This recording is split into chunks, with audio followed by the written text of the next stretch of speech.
Caleb Smith, 17 years old. Antoine Brown, 15 years old.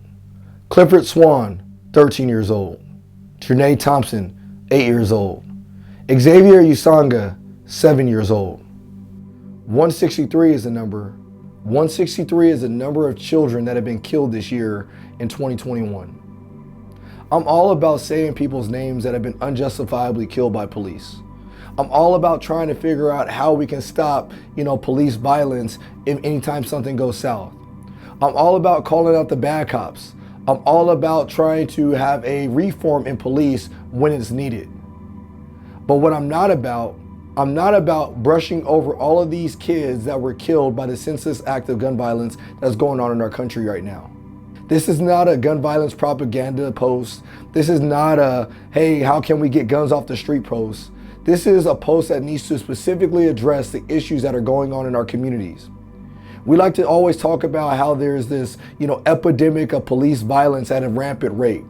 And don't get me wrong, we have made some mistakes in law enforcement.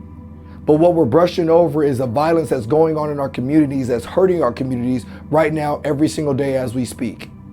A lot of the people that suffer from this gun violence in our communities are the very people that want to keep police in the communities. And the reason they want to keep police in the communities is because they realize the danger that they face every single day they go back to their homes. You see, unlike a lot of us, like myself included, where I get to go home to a nice neighborhood, a nice house, and shop in a nice, town, that's not the case for everybody. Unfortunately, there's a lot of people that live in some rundown neighborhoods where people are taking over the neighborhoods because of the gang violence and the gun violence. And so the one thing I want you guys to hit on or realize when I make this video is that if you're gonna go out there and say all these names of people that have been unjustifiably killed by police, which if we really talk about it, a lot of these situations were justified, we also need to go out there and say the names of these kids that were wrongfully killed by the members of their community that are involved in gangs. Every single one of these names that I mentioned today, I never saw any media ads for, I never saw any protests for, I never saw people walking the streets for. They were actually really just brushed over. I actually had to go out there and do a lot of research to find these kids when these kids should have been at the top of every headline that went out there. And so what I want to do is I want to leave you guys with this video that I saw recently trending on social media, because this impacted me on another level. You see, I'm a dad with 3 kids, 7, 5, and 2. And if anything happened to my children, I don't know what I would do. But unfortunately, there is something that happens to people's kids every single day. Jaslyn Adams is the last girl that I want to mention today. She was 7 years old.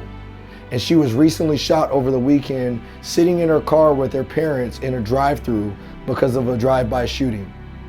The police extracted her from the vehicle and did not wait for the ambulance. They took her in their police car straight to the hospital to try to give her the treatment so that way she could survive, but unfortunately she didn't. And so the next time we go out there and say names, let's also make sure we keep some of these names in mind as well. Thanks again and God bless. Damn. Like, we looking out the window, he realized. Press the unlock button. Press the unlock button. Press the unlock button. Press the unlock button. Hey, I can dumb as hell. Press the unlock button. Unlock! Oh, shit, they killed the baby. Look. Oh, shit. Fucking baby, shorty. Oh, shit, this fucked up on B. Oh, shit. That's a baby. They just killed the baby, shorty. They rushed us to the hospital right now.